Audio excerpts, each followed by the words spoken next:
Missouri seems likely to lose out on two of its most important defensive tackles in the portal, but it also added a couple defenders as well. What is the net result? Let's talk about it right now on Locked On Mizzou.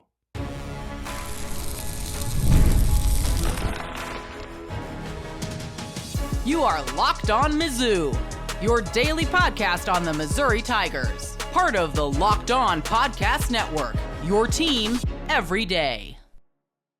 Hey, all you true sons and daughters, I'm John Miller, your Mizzou mafioso and the central scrutinizer of Missouri Tigers football and basketball.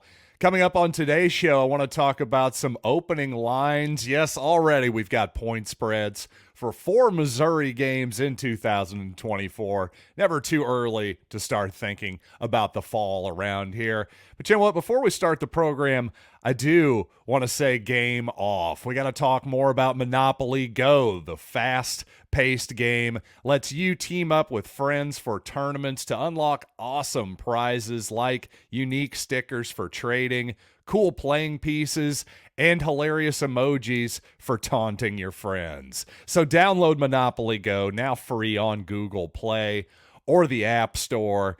Game on. And indeed, it is game on. Let's start the program by talking about a couple new Missouri defenders. The first one, Jeremiah Beasley, a Michigan linebacker transfer, though to call him a Wolverine is almost a bit of a stretch because Beasley was actually a freshman, an early enrollee, had just gone through spring practices with the Wolverines, but, well, never is going to suit up in an actual game for them, it would seem, because now he is a Missouri Tiger. He was rated a 4-star defender out of high school, one of the better players in the state of Michigan. He just felt like after Jim Harbaugh and quite literally almost the entire defensive staff left the program, according to Beasley, he just felt like he didn't fit in the program anymore.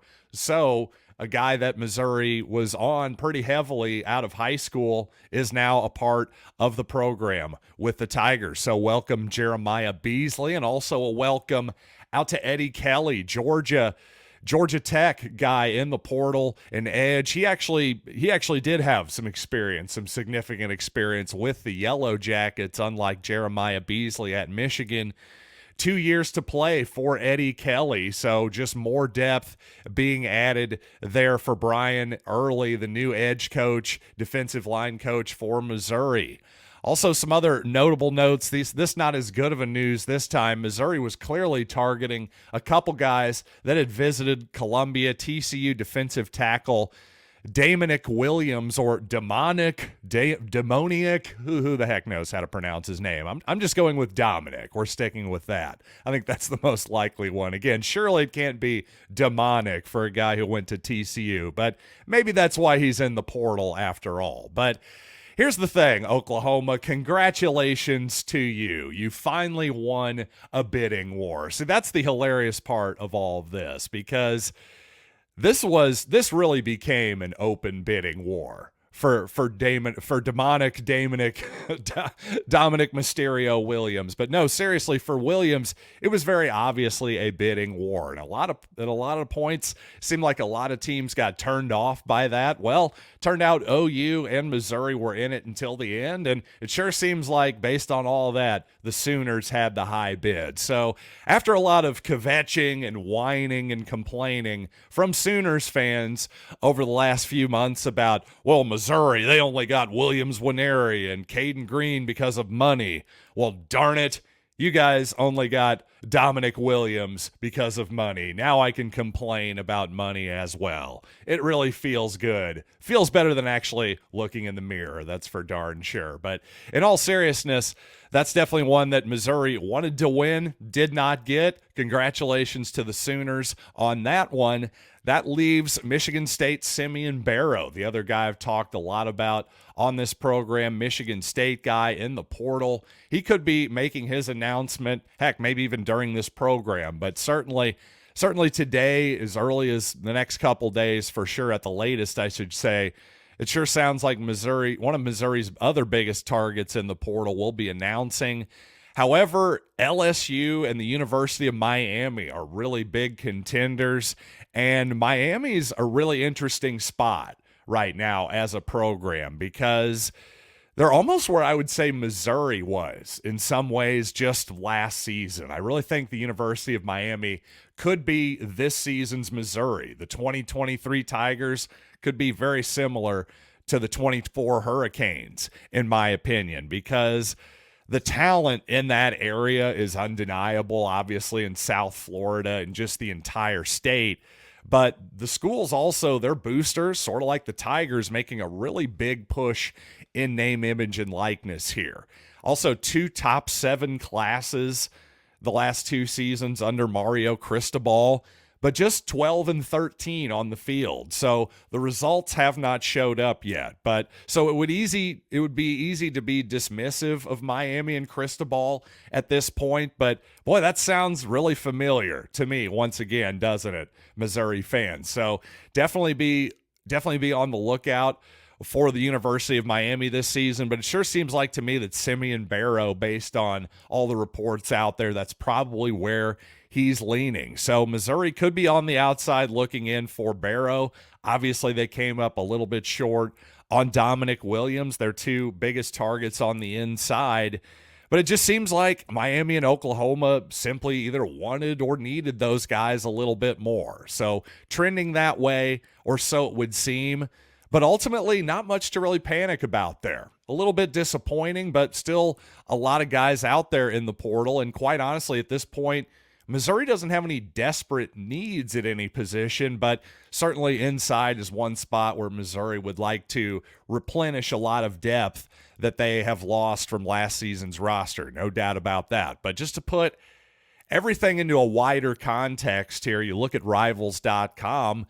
As of this moment, Missouri has the 22nd ranked high school class and the 15th ranked portal class, probably even more importantly, obviously, for 2024. And I really think Missouri's high school class is going to continue to rise up the ranks here and be probably the best class in terms of rankings in the history of the internet.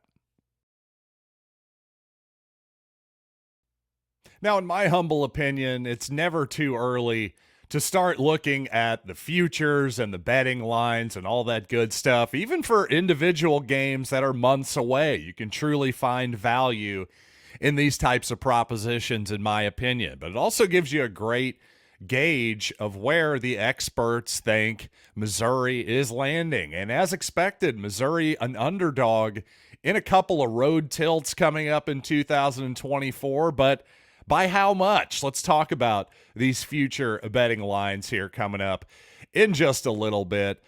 But first, let's talk about eBay Motors. Passion, drive, and patience. The formula for winning championships is also what keeps your ride or die alive. eBay Motors has everything you need to maintain your vehicle and level it up to peak performance. We're talking superchargers, roof racks, LED headlights, and more. Whether you're into speed, power, or style, eBay Motors has you covered. With over 122 million parts for your number one ride or die, you'll always find exactly what you're looking for. And with eBay Guaranteed Fit, your part is guaranteed to fit your ride every time or your money back. Because with eBay Motors, you are burning rubber and not cash. With all the parts you need at the prices you want, it's easy to make your car the MVP and bring home huge victories. Keep your ride or die alive at ebaymotors.com. Eligible items only. Exclusions apply. eBay Guaranteed Fit only available to U.S. customers. And the St. Louis Cardinals are back in town this evening, and I get it. It hasn't been the start that St. Louis fans want, but take it from me as a KC fan, you'll want to play the White Sox. That'll get you back in the win column more often than not. And by the way, over at Gametime, if you want to get last-minute tickets to tonight's ball game in St. Louis, we're talking right field bleachers for $11, and that's the all-in price. No hidden fees there. Just click all-in pricing on Gametime, and you'll always know exactly what you're getting up front. And here's the best part: with their lowest price guarantee, Gametime will credit you 110% of the difference if you find a competitor has a lower price for the same seed. I'd say good luck to you on that little adventure, because Gametime, from my experience, always has the lowest prices, but they guarantee it regardless. Take the guesswork out of buying MLB tickets with Gametime. Download the Gametime app, create an account, and use code LOCKEDONCollege for $20 off your first purchase. Terms apply. Again, create an account and redeem code LOCKEDONCOLLEGE for $20 off. Download Gametime today. Last minute tickets, lowest price, guaranteed.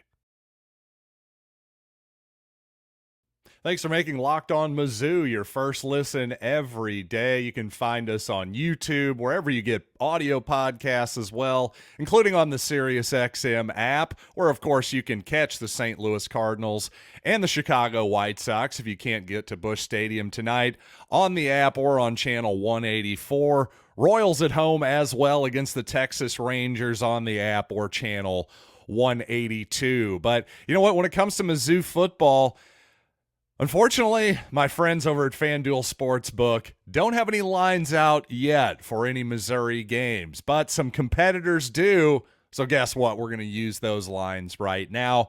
Missouri at Texas A&M and Missouri at Alabama. I think those are the two games that we've all assumed that Missouri was going to be an underdog in, but that appears to be it. We only have 4 games here out that I've seen publicly available.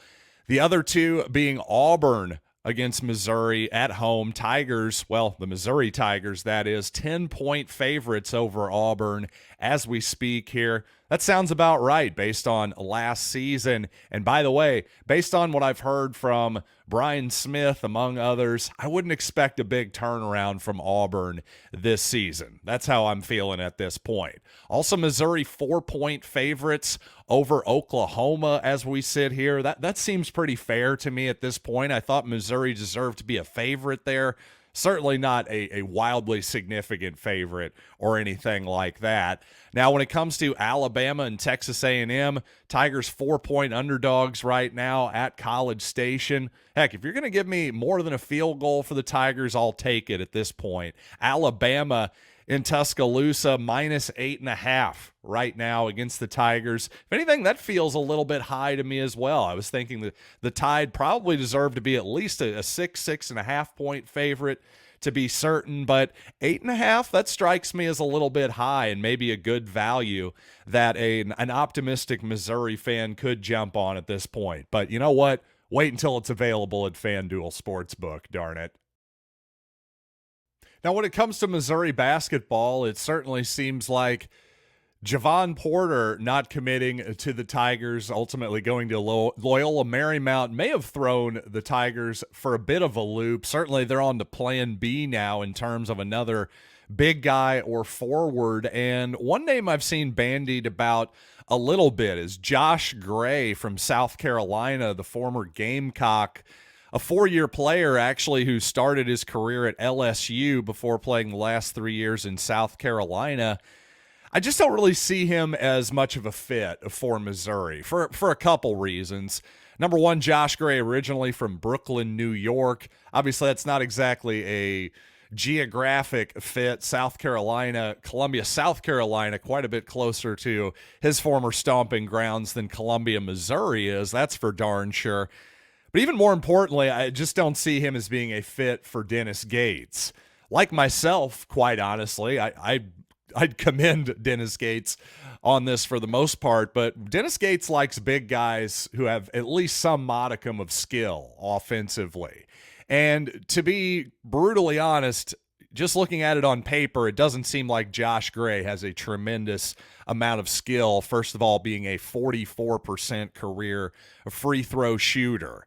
So just not a lot there, in my opinion. He is a good rebounder and a good shot blocker. So if you simply want size, he definitely fits the bill. But again, he's a guy who actually came up in my discussion of SEC centers on a recent episode, and I ultimately decided not to include South Carolina as a team that plays a center because, quite simply, Josh Gray, in his fourth year of college basketball, was not worthy of playing more than 25% of the minutes available for South Carolina. So that kind of tells me all I need to know about Gray, quite honestly. So I've seen his name brought up quite a bit.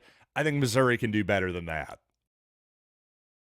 And continuing the theme of basketball and recruiting, I thought Charlton, a.k.a. C.Y. Young, one of Missouri's assistant coaches, had an interesting thought. He said, the honest-to-God truth about basketball is this. The top 20 guys, there's a difference. But 20 on down to 150, there's really not that big of a difference, end quote. So I thought that was an interesting statement, and really, the truth in that statement is that there can be a big difference, obviously, in guys. If you're talking about just rankings here, you're talking about the reality of who the top 20 guys in college basketball are currently, well, that makes a lot of sense. But of course, that's not always exactly and never is exactly the top 20 recruits in college basketball, are not always the top 20 players in that class in college basketball. So there are difference makers that come from 20 to 150. The problem is it's hard to sort out those differences when those players are still in high school. That's the challenge that a lot of programs face. That's the challenge that really Missouri has faced forever and ever as a program that is probably not going to be recruiting McDonald's All-American level players. Hopefully that changes someday, and there's a lot of evidence that says that it might. But again, if you're Dennis Gates, if you're C.Y. Young, at this point, you still have to be selling Missouri fans that you can make a big difference with these guys ranked from 20 to 150. And I think you can if you get the right ones. There's no question about that. And I think Dennis Gates does have a specific style of basketball, and especially a specific style of big man and forward that he wants to recruit. And again, I'm for it for the most part. The challenge is going to be Peyton Marshall, Trent Burns. Are those type of players going to live up to their billing? Can they get what both guys have obvious upside? Can they get there? That's the question, because, well, Jordan Butler and Trent Pierce had upside too. We can argue about who has more. The point is, those are the type of guys that need to pan out. Eventually, if it happens, Dennis Gates is going to have a really long career at Missouri, and C.Y. Young will probably move on at some point and become a head coach in his own right. And if it doesn't happen, well, that could definitely derail both of those previous statements that I just made. So I don't think C.Y. Young is trying to be dismissive there whatsoever. I think his main point here is, at the end of the day, he's right. In college basketball, there's a few guys that really, really matter, and then the rest of the guys, well, a lot of it is fit. A lot of it is a coach who believes in you and, you know, your teammates, whatever it might be, your role. I think there's a lot of truth to that, and especially it's true that it's hard to sort out those difference makers beyond the top 25 or so when they're still in high school. And coming up on the program, I'm going to talk just a little bit of Missouri softball for a change, as the Tigers have a big finishing series here. They could end up hosting some postseason baseball here in Columbia with one of the best attendances in the entire country, by the way. I actually think Major League Baseball, believe it or not, could really learn something from women's softball, just in terms of creating fans in the future. I want to talk about all that coming up here in just a little bit. But first, all right, game off. We got to pause here to talk more about Monopoly Go. I know what you're saying, flag on the play. You already talked about Monopoly Go, but there's just so much good stuff in Monopoly Go. You can team up with friends for time tournaments where you work together to build up each other's boards. The more you win together, the more awesome prizes you unlock. And there is so much to get, including unique stickers.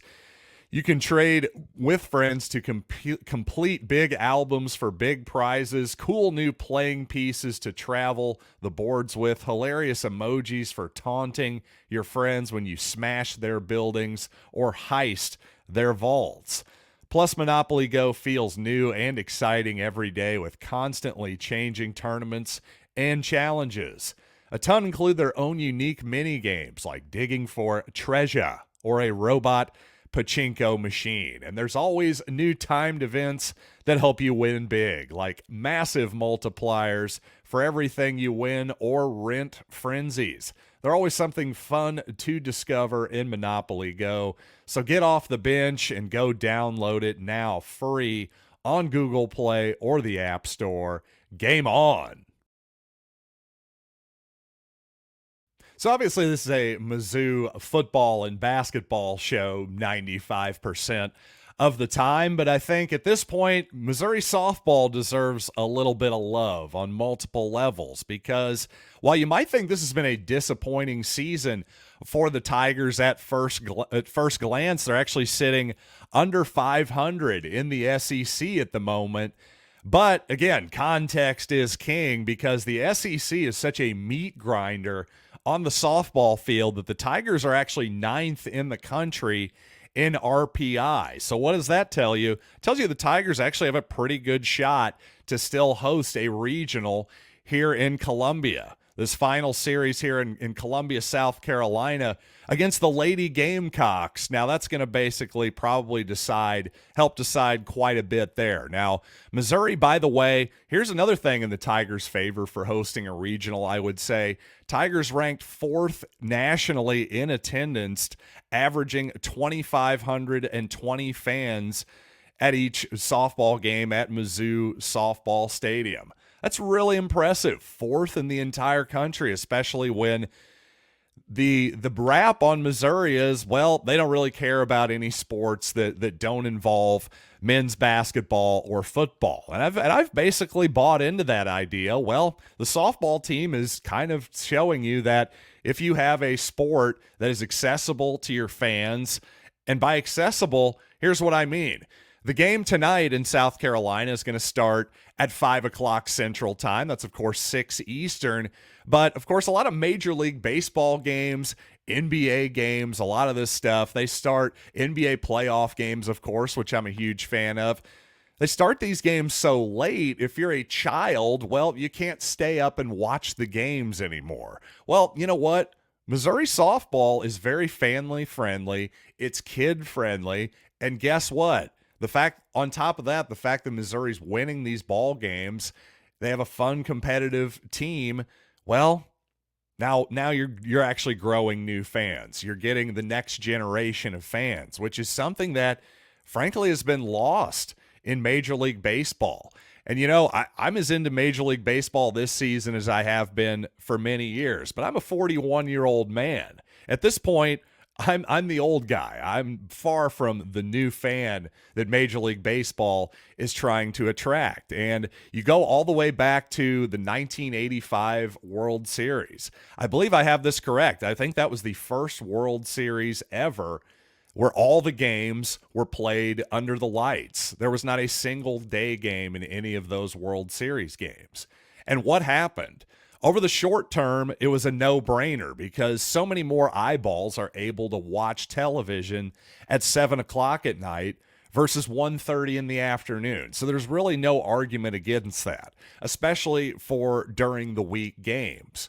But to all the people who at the time said, hey, you're going to lose the kids at a certain point. This is bad. Eventually, kids are not going to be able to stay up late for these games, and they're going to turn away from Major League Baseball. Well, guess what? That's exactly what has happened over the long term. All of those people were right. So for all of you who maybe think perhaps that I spend too much time worrying about the long-term health of college football, because there's a lot of people that have been dunking on the naysayers of the portal and name, image, and likeness and all these changes we've seen in college football and college basketball by saying, aha, look at the ratings. of the college football playoff. Even the bowl games have incredible ratings still. So basically mission accomplished is what they're saying. I would caution those people just saying, hey, just like it wasn't as though overnight Major League Baseball felt the sting of decreased ratings and children, the younger generations, maybe being a little bit turned off from baseball for not just the reasons I've brought up here in terms of the timing of the games, but for other reasons as well, of course. But the point is, over the long term, it did end up costing Major League Baseball quite a bit. And while that game is still healthy financially in a lot of ways, that's a real concern. And you notice that not only has it happened to the NBA to some extent, it certainly happened to Major League Baseball, but of course the NFL seems to continue to grow in popularity. And, well, guess when most of their games are?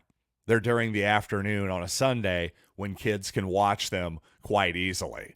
So there is some truth to that. And I would just caution people who are in charge of college basketball and college football, don't just worry about the short-term gain. You always have to look out for the long-term health of the sport as well. And I think softball, there's a real lesson here. It's become much more of a family-friendly sort of thing. And guess what? Missouri fans are really turning out in droves for it. It's really impressive, and hopefully they're rewarded with a regional in Columbia at Mizzou Softball Stadium. That would be fun to see. But hey, thanks as always for joining me here on Locked On Mizzou. And until next time, I am John Miller, and this has been Locked on Mizzou.